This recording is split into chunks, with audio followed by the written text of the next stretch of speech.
जब कोई शख्स फौत हो जाता है तो उसके आमाल का सिलसिला ख़त्म हो जाता है। जब आप थे तो आप नमाज भी पढ़ते थे और आपके नामा आमाल में उसका सवाब दर्ज होता था। अब आप चले गए दुनिया से तो नमाज़ों का सिलसिला ख़त्म हो गया।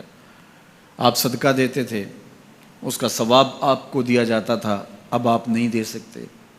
आप तस्बीहात करते थे, आप किसी की मदद करते थे, आप लोगों को रास्ता दिखाते थे, रास्ते में पड़ी हुई चीज़ उठा लेते थे, किसी प्यासे को पानी पिला देते थे, किसी भूखे को खाना खिला देते थे, किसी बरहना वजूद को लिबास दे देते थे, किसी का बैठ के दुख सुन लेते थे, किसी की मुश्किल में काम आ जाते थे। आप हज करते थे, आप उम्रे करते थे, आप कुरान मजीद की तिलावत करते थे। ये कितने आमाल खैर थे जो आप बजा लाते थे। लेकिन जब मौत आई तो ये सब कुछ ख़त्म हो गया। इल्ला मिन सलासा, लेकिन 3 आमाल का सवाब है जो उसके नामा आमाल में दर्ज होता रहता है। वो कौन सी 3 चीज़ें हैं, सुनिए और ये आमाल अपनी ज़िंदगी में कमाएं ताकि नामा आमाल कभी भी जो है वो बंद ना हो और ये चीज़ें दर्ज होती रहें। सबसे पहली चीज़ सदक़ा जारिया, ऐसा सदक़ा कि जो जारी रहे। आपने मस्जिद तामीर करवा दी, जब तक वो मस्जिद मौजूद रहेगी और लोग उस मस्जिद के अंदर नमाज़ पढ़ते रहेंगे, उनकी पेशानियाँ सजदारेज़ होती रहेंगी, तो नमाज़ पढ़ने वालों को तो सवाब मिलता ही रहेगा। जिन्होंने मस्जिद तामीर करवाई उनके नामा अमाल के अंदर भी सवाब दर्ज होता रहेगा। सदका जारी, मदरसा तामीर करवा दिया आपने, कोई हॉस्पिटल बनवा दिया आपने, इंसानी ज़रूरत के लिए पानी का कुआं खदवा दिया, और कोई और ऐसी चीज़ के जो आपके बाद भी जिसका फैज़ लोगों तक पहुंचता रहे, वो फैज़ रसां चीज़ जब तक मौजूद रहेगी और उसका फैज़ लोगों तक पहुंचता रहेगा तो नामा अमाल में सवाब दर्ज होता रहेगा। दूसरी बात, और इल्मिन युनतफ़अ बिही, या इल्म जिससे लोगों को नफ़ा पहुंचता है। ये एक ऐसा खाता है जो कभी भी बंद नहीं होता।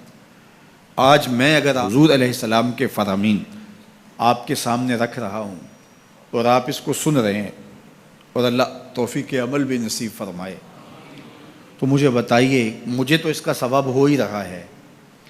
अब जिस उस्ताद ने मुझे पढ़ाया है और ये सिखाया है, ये जितने लोग सुन रहे हैं सबका सवाब मेरे उस्ताद के नामा अमाल में दर्ज हो रहा है, और मेरे जैसे और भी शागिर्द उन उस्तादों के जो अगर ये काम कर रहे हैं तो उनका सवाब भी उस्ताद के खाते में दर्ज। अब उसका सवाब फिर उनके उस्ताद के खाते में दर्ज, और फिर हमारे उस्तादों के जितने भी हम सबक थे सबका सवाब उन उस्तादों के खाते में दर्ज, और फिर उनका उनके खाते में, और ये चलते चलते हज़रत अबू हुरैरा के खाते में चला गया, और फिर उनका सवाब रसूल करीम के खाते में गया। अल्लाह अकबर। तो बात कर रहा था कि इस तरह खाते भरते चले जाते हैं और नामा अमाल में सवाब दर्ज होता चला जाता है। और इल्मिन युनतफ़अ बिही, ऐसा इल्म जो नफ़ा देता है। और वलदिन सालिहिन यदउ लहू, तीसरी बात, साले औलाद जो माँ बाप के लिए दुआ करे, और माँ बाप के लिए जब दुआओं का सिलसिला औलाद की जानब से जारी रहता है तो वो सदका जारिया होता है। साले औलाद माँ बाप के लिए कभी भी दुआ तर्क नहीं करती। औलाद साले तभी होगी कि वो 5 गाना नमाजी होगी, और 5 गाना नमाजी औलाद एहतमाम से दुआ नहीं भी कर पाएगी तो दिन में कितनी मरतबा कहेगी, रब्बना ग़फ़िरली वले वालिदैया, ऐ अल्लाह मुझे भी बख्श दे, मेरे माँ बाप को भी।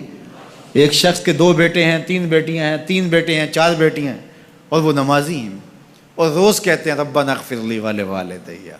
यार कभी तो कोई लम्हा ऐसा होता है जब तार जुड़ी हुई होती है, कभी तो लम्हा ऐसा होता है जब बिल्कुल खुलूस का रिश्ता मजबूत होता है, कभी तो लम्हा ऐसा होता है जब दिक्कत तारी होती है। तो बचपन, लड़कपन, जवानी, बुढ़ापा, रोज़ दुआ मांग रहा है रब्बना ग़फ़िरली वले वालिदैया। कभी बेटी मांग रही है, बेटा मांग रहा है।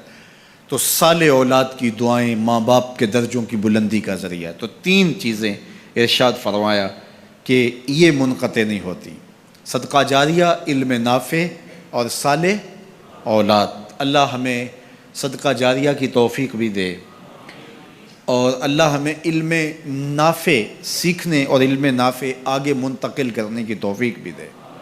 और अल्लाह जल्ला शानहू हमें तौफ़ीक अता करे कि हम अपनी औलाद की ऐसी तरबियत करें कि कल हमारे लिए वो सदका जारिया बने और हमारे मरने के बाद भी और हमारी ज़िंदगी में भी हमारे नामा अमाल में नेकियों के दर्ज होने का सबब व ज़रिया हो और हमारे लिए दुआओं का सिलसिला जारी रहे।